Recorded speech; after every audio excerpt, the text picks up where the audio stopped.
Good morning mga ka-Jern, no? So nandito tayo ngayon sa Dika Homes Subdivision, no? Nandito ako ngayon sa isang model house nila, no?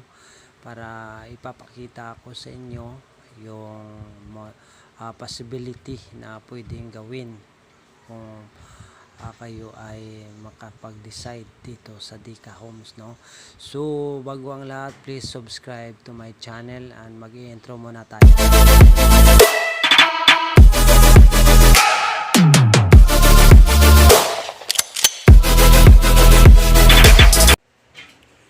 So ito yung ang front, no?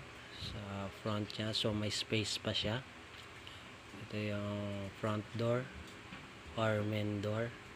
So may dalawa siyang windows.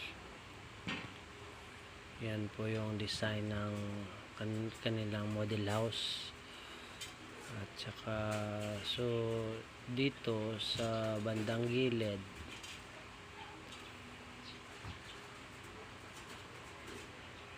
may space pa rin. So pwede ka pang makapag-extend ng kung anong gusto niyo, no, na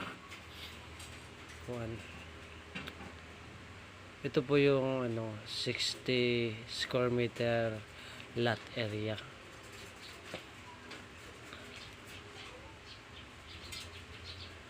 Ang dito banda sa likod, so may space pa rin. Nandito na rin yung yung CR sa gilid at sa likod. So pwede ka pang makapaglagay ng extend mo diyan, lagyan mo ng pinto. So dito naman yung sa loob niya, no, ito yung model house nila. So ito yung ginawa na, pero pwede mo siyang gayahin. Yan. So kahit na maliit, pag na-organize ng maigi, so maganda ang kinalalabasan, no?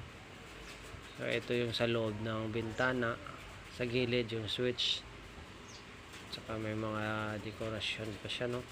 So medyo maganda. Ito yung TV nila, organizer. Saka ito yung dito nila nilalagay yung kusina. Pero pwede ka din doon makapaglagay ng kusina sa likod. O ito yung mesa niya, para may space ka pa dito, medyo malaki. So ito yung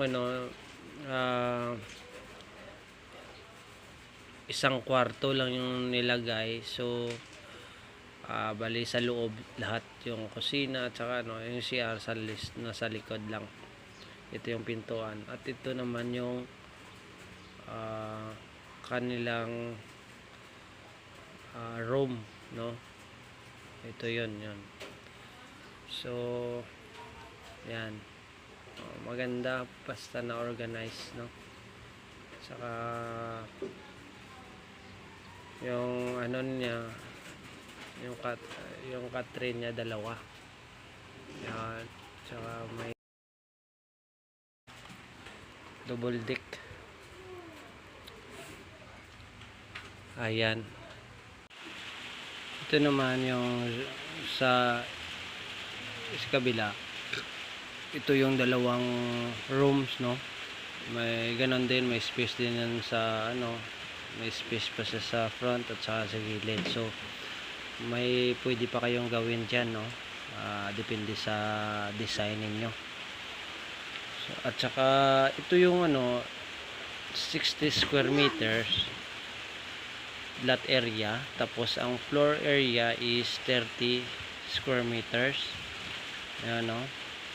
Only 5,000 reservation. Tapos parang ngayon may promo yata sila bali yung equity bali 30,000 yung equity niya, good for 3 months. Depende kasi may dalawang klase, may RFO din sila.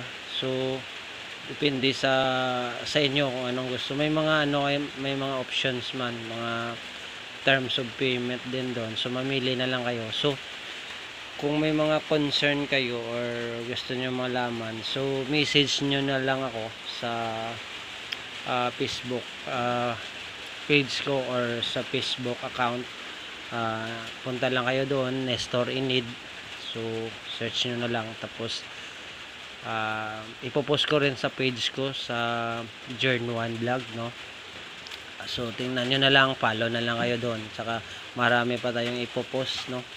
So yun, balik tayo dito, no? Yan, ito yung pwede nyong pag makakakuha na kayo, ito yung turnover sa inyo. So maliit na lang yung ninyo, yung mga gamit na lang sa loob. So kung gusto nyo ipa-tiles to, pwede din. So depende nyo kung anong gusto nyong tiles, no?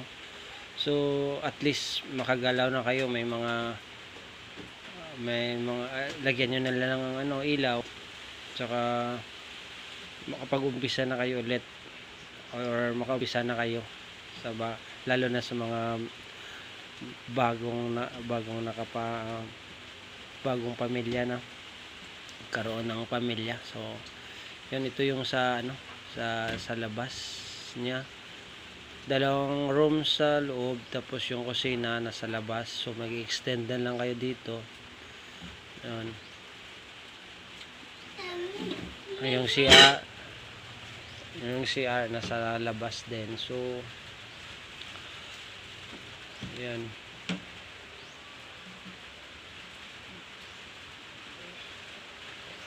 Ayun, at least may mga idea na kayo, no, kung anong itsura ng Lika Homes, no. So please subscribe to my channel, no, sa YouTube channel, Journey 1. Kung may mga katanungan, so puntahan nyo lang ako sa Facebook, Nestor in Need, no.